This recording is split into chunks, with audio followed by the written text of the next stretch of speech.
बोले भारत माता की। दो हाथों को भी थोड़ा कष्ट दे जाएंगे। वंदे। अब मैं कुछ महापुरुषों का जय जयकार करूंगा जो आप मेरे पीछे पीछे दोहराएंगे।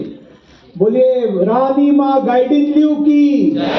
देखिए वहां पर दूसरी तस्वीर है बाईं तरफ से, महिला है, एक स्वाधीनता सेनानी है, तो उनको मैंने प्राथमिकता दी। जनजातीय भगिनी है हमारी, सशस्त्र क्रांति जिन्होंने अंग्रेजों के खिलाफ और ईसाई मिशनरियों के खिलाफ जिन्होंने की।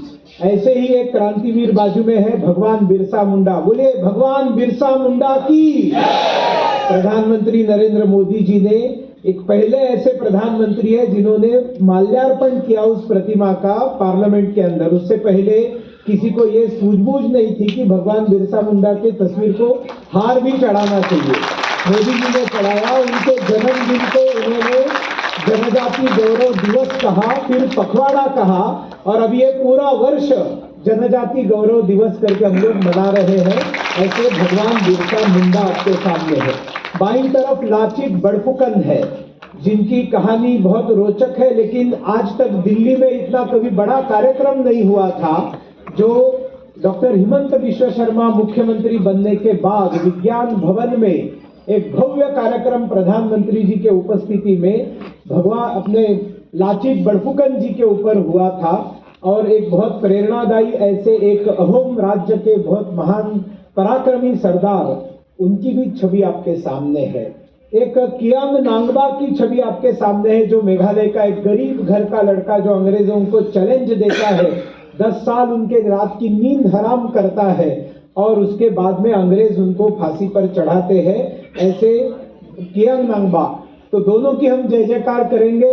बोलिए भगवान बिरसा मुंडा की, कियांग नांगबा की, लाचित बड़फुकन की, भारत माता की। देखिए ये लंबा भाषण हमेशा मेरा होता है और आप सुनते आ रहे हैं, लेकिन आज एक बात महत्वपूर्ण ये है कि माननीय रामलाल जी की भी फ्लाइट है और माननीय दुर्गादास उइके जी की भी फ्लाइट है, और दोनों को फ्लाइट पकड़नी है।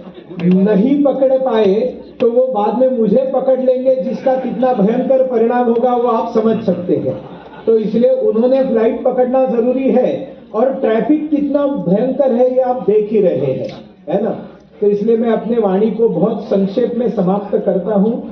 ये जो कर्मयोगी अवार्ड है, ये 12वां कर्मयोगी अवार्ड है, और ये कर्मयोगी अवार्ड हम उस व्यक्ति को देते हैं जिन्होंने अपना सारा जीवन पूर्वोत्तर भारत में नॉर्थ ईस्ट के अंदर समर्पित किया।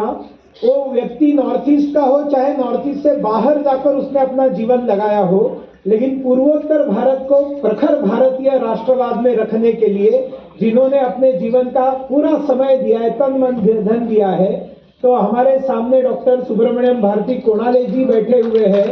ये हमारे 2021 के कर्मयोगी है, इनको हमने ये पुरस्कार 2021 में दिया था। और आज हमारे सामने माननीय श्री गणेश दयमारी जी है। ये कर्मयोगी क्यों है? तो नॉर्थ ईस्ट के अंदर 200 से अधिक जनजातियां हैं, ट्राइब्स हैं, और सभी जनजातियों की अलग अलग लोक संख्या है, अलग अलग आबादी है।